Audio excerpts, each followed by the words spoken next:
On today's show, how do the profit margins of automakers compare to other industries? Car sales continue to shine in the US, and what Mazda designers do before every vehicle program starts. All that and more coming right up on Autoline Daily.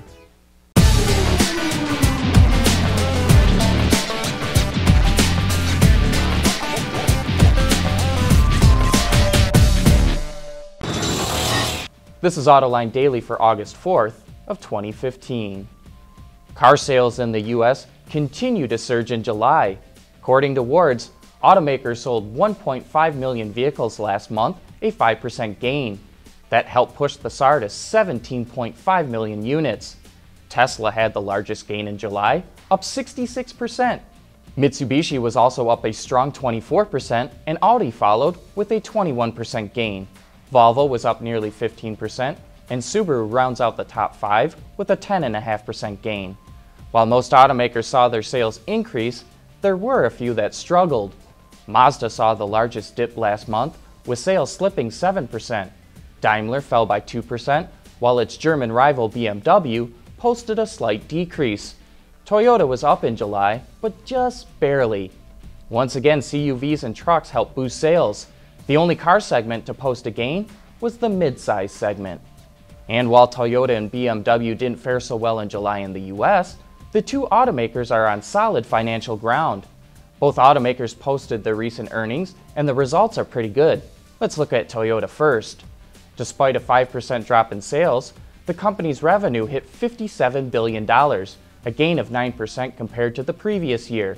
Its operating profit came in at $6.2 billion, also a 9% increase. And Toyota's net profit jumped 10%, coming in at $5.3 billion. Toyota's sales were up in North America, but it wasn't enough to offset losses in Europe and Asia. The automaker was also helped out by a weak yen. But BMW's numbers show why it's so important to have a strong luxury brand. The German automaker sold 1.1 million cars in the first half of 2015, up nearly 8%. Its revenue surged nearly 20%, clocking in at 45 billion euros. Its earnings before interest and taxes were up 7.5%, hitting 5 billion euros, and its net profit was up slightly, coming in at 3.3 billion euros. And still to come, automakers need to work on their profit margins, and Chevy reveals the fuel economy of the new Volt. Autoline Daily is brought to you by Bridgestone Tires, your journey, our passion. Dow Automotive Systems, breakthrough technologies for lightweight vehicles. And by Hyundai. Learn more at Hyundai.com. Sergio Marchionne, the CEO of Fiat Chrysler, complains that car companies generate dismal profit margins compared to other industries. And he's right. Car companies have an average net profit margin of only 5%, while Google is at 22%, Apple is at 23%, and Coca-Cola at 25%. But compared to other industrial companies, the automakers are not out of line. Boeing has a profit margin of 4.5%, Caterpillar is at 6%, and John Deere is at 8%. And yet you don't hear anyone complaining that they're not generating high enough margins.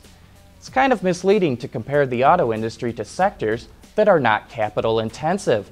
And while the autos do need to work on their margins, they are right in line with other industrial companies. Well, all the numbers have been tallied and the results are in. The 2016 Chevy Volt will have an EPA estimated EV range of 53 miles, while its range extender is rated at a combined 42 mpg. That gives the Volt an overall driving range of 420 miles. Chevy said that customers wanted more EV range, so that's what they're getting, 13 more miles, which is a nearly 40% increase. Hey, make sure you check out our coverage of the car management briefing seminars. John is interviewing executives from General Motors and Penske Logistics today. So keep checking out Autoline.tv as we post the latest interviews from the conference floor. And coming up next, how Mazda strips a vehicle down to its purest form before the program ever gets off the ground. Why Tucson? There's the 17-inch alloy wheels, a panoramic sunroof, and the rear view camera. And if that's not enough reasons, the touchscreen nav can help you find a few more. The Hyundai Tucson. There's more car news and industry insight from the Autoline network every day. Take a moment to click that subscribe button. You'll never miss another Autoline episode.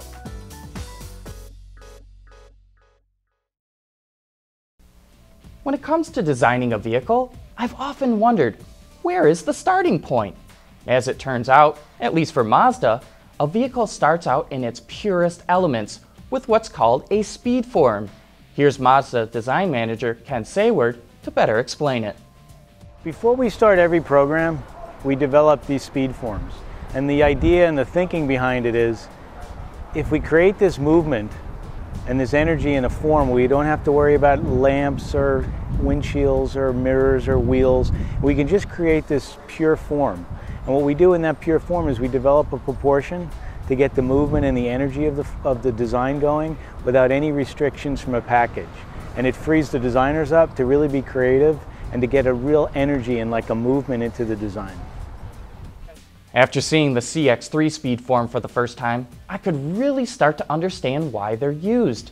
Designers can easily change even the smallest crease, bend, or curve to see how it will affect the light bouncing off of it and how that may change the overall look of a vehicle.